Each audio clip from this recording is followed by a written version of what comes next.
In our culture, there's a belief so deeply rooted that most of us never question it. That the number in your bank account, the money you have, is the ultimate measure of success. We've won the game as long as the number is big enough, we think. But history tells a very different story. There have been people throughout history who had more wealth than entire countries, yet ended up powerless, bankrupt, or forgotten. On the other hand, there are those who never had massive fortunes, but built something far more: lasting value, real enduring value, the kind of value that remains even when markets crash or currencies collapse. If you understand the difference between wealth and value, you can see why most of us are chasing the wrong goal, and why that race almost always ends in loss. Let's take a little trip through history to understand this. Imagine France in the early 1700s. Louis XIV had turned Versailles into the center of European luxury. Gold leaf marble halls, magnificent gardens. Everything was built to say, "Look how rich we are." The nobles were busy showing off their wealth by importing silk from China, sugar from the colonies, and wine from Bordeaux. But beneath all this display, the economy was fragile. Taxes fell mostly on the peasants, while the nobility and the church paid almost nothing. Then came a Scottish financier named John Law, who tried to fix the system with paper money and the Mississippi Company. At first, everything seemed magical. Fortunes on paper skyrocketed, but that wealth, which had no real value, collapsed in 1720, and many people went bankrupt overnight.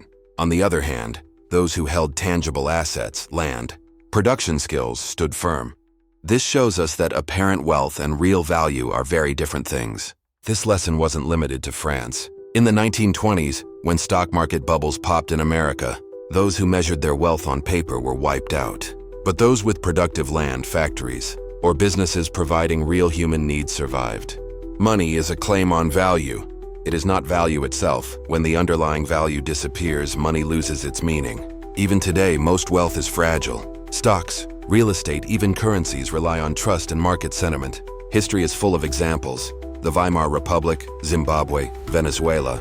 In each case, those who had real value, land, gold, skills, stood firm, while those who relied solely on currency failed. So what is value?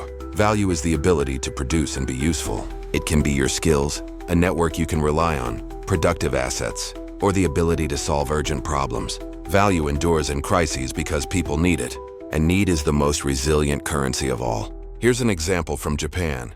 In the 1980s, the land under the Tokyo Imperial Palace was worth more than all real estate in California. Japanese companies were buying famous properties around the world. On paper, Japan seemed unstoppable, but in 1991, the bubble burst and trillions of dollars vanished.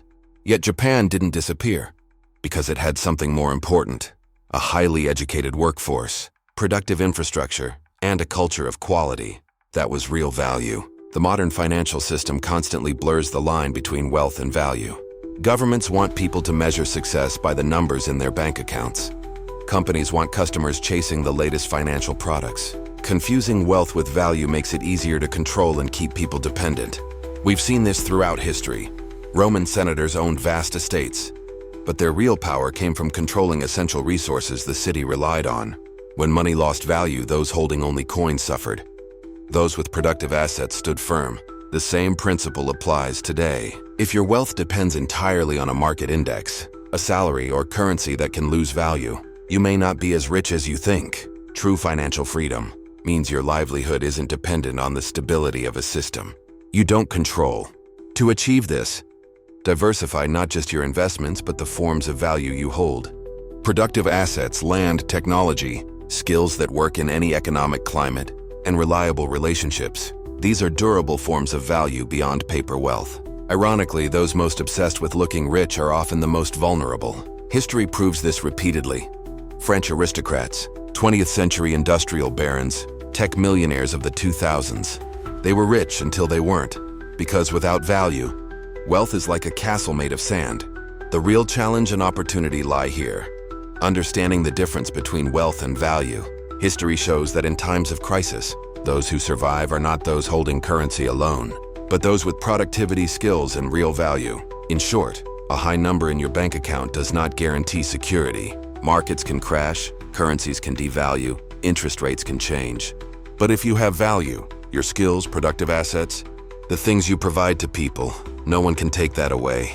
Wealth is not numbers. Value is lasting and solid.